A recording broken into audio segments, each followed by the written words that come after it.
नहीं होगा। गोस्वामी जी साफ लिखे रामायण में, कोई मेहनत करना नहीं होगा। बड़े भाग पाइब सत्संगा, अभिनय प्रयास वैभव भंगा। बिना प्रयास का आपका शंका दूर हो जाएगा, लेकिन कब? जब सत्संग में जाइएगा तब।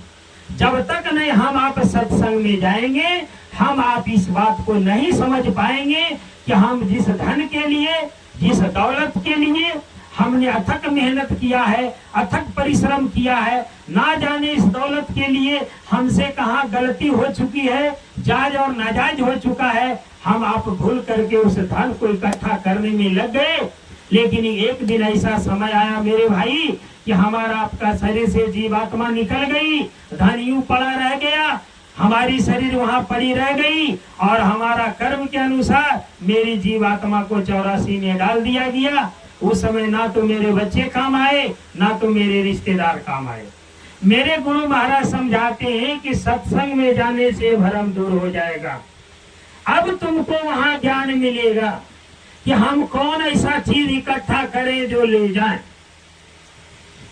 हम अपने जीवन में कौन ऐसी वस्तुओं को इकट्ठा करें जो ले जाएं। भाई अब तक देखिए, कोई भी व्यक्ति जाता है ये जब संसार से, यहाँ तक उसका जो कपड़ा है ना उसको भी खोल ले लिया जाता है।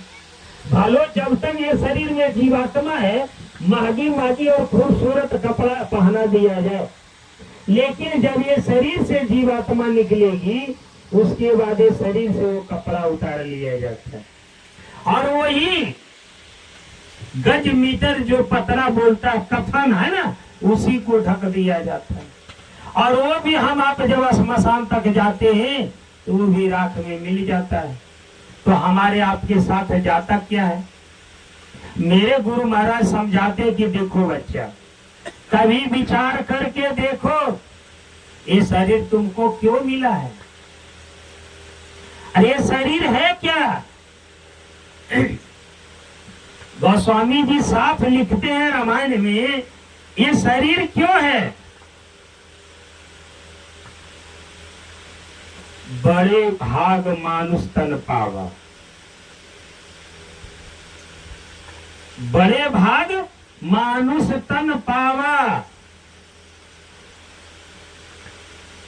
असुर दुर्लभ सद ग्रंथ गावा। हर ग्रंथ में ये बताया गया है कि मनुष्य तन बड़ा दुर्लभ है। हम आप जिस तन में है मेरे भाई, इस तन के लिए देवता भी तरसते। हम नहीं करे, हमारा ग्रंथ कह रहा, हमारा रामायण कह रहा। गोस्वामी जो लिखे क्या झूठ लिख दिए हैं? उस रामायण को पढ़िए, उस रामायण में साफ लिखे कि जो ये मनुष्य तन पा चुका है, इस मनुष्य तन पाने के लिए देवता भी ललायित रहते। अब विचार करिए। लेकिन हम आप ऐसे अज्ञानी हैं, जैसे वो बिना जानकार के अगर मिल जाए पारस मणि पत्थर, तो क्या करेगा? वो क्या कर सकता है? उसको ज्ञान ही नहीं है। तो बहुत करेगा तो जहाँ पर कपड़ा उपड़ा खींचता है वहां धर देगा, या तो जहाँ नहाता धोता है, जहाँ पैर हाथ धोता है, जहाँ कल है बगल में वो बिछा देगा, बोलेगा बड़ी चकचक पत्थर है, इसी पर बैठ के कपड़ा खींचेंगे। और उससे ज्यादा क्या कर सकता है? इसलिए उसको पते नहीं है कि पारस मणि पत्थर है, इससे ना जाने हम कितने दौलत को बना लेंगे। हम मनुष्य का यही हाल है। मेरे गुरु महाराज समझाते हैं कि मनुष्य जीवन में जो जीवात्मा आ गई, अगर वो अपने जीवन में गुरु का शरण नहीं गया, तो उसके अंदर से भ्रम कभी दूर ही नहीं होगा, और ये संसार के वस्तु इकट्ठा करने में समय व्यतीत कर रहा है। वो जान ही नहीं पा रहा हमको मनुष्य तन क्यों मिला है। जिस दिन उसके मन से शंका दूर हो जाएगी, उस दिन उसको इस बात का आभास हो जाएगा कि हम कितनी बड़ी भूल कर रहे हैं। जब हम यहाँ से रहेंगे ही नहीं, यहाँ से हमको चल जाना है, यहाँ की वस्तु हमारी वस्तु नहीं, यहाँ का रिश्तेदार मेरा रिश्तेदार नहीं, तो फिर हम पूरी जिंदगी यहाँ क्यों खपा दिए।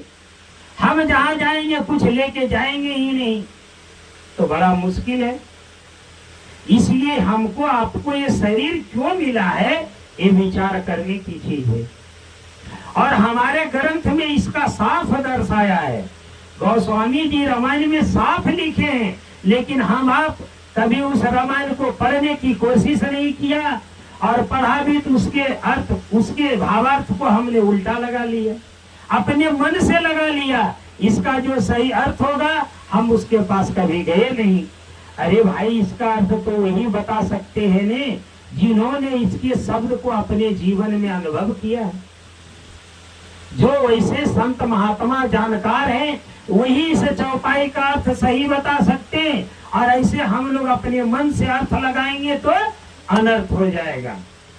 मेरे गुरु महाराज कहते हैं कि कोई भी शब्द का तुम अगर अपने दिमाग से अर्थ लगाओगे तो अनर्थ हो जाएगा।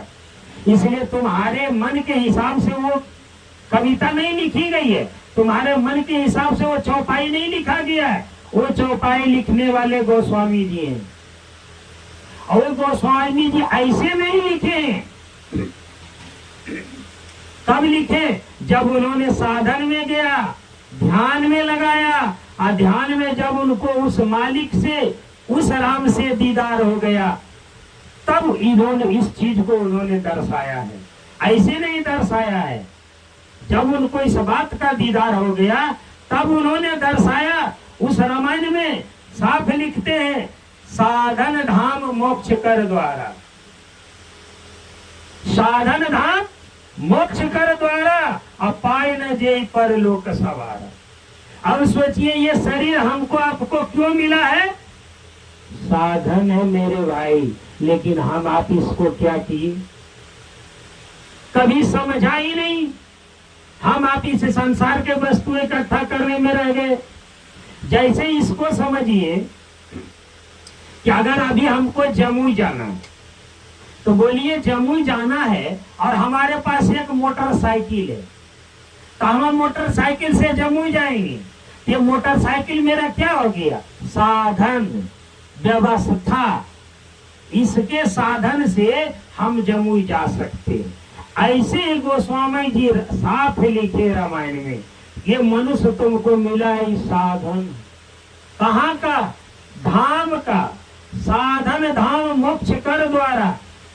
ये शरीर है जो तुम्हारा साधन है, इसके लिए, धाम के लिए। धाम किसको कहते हैं?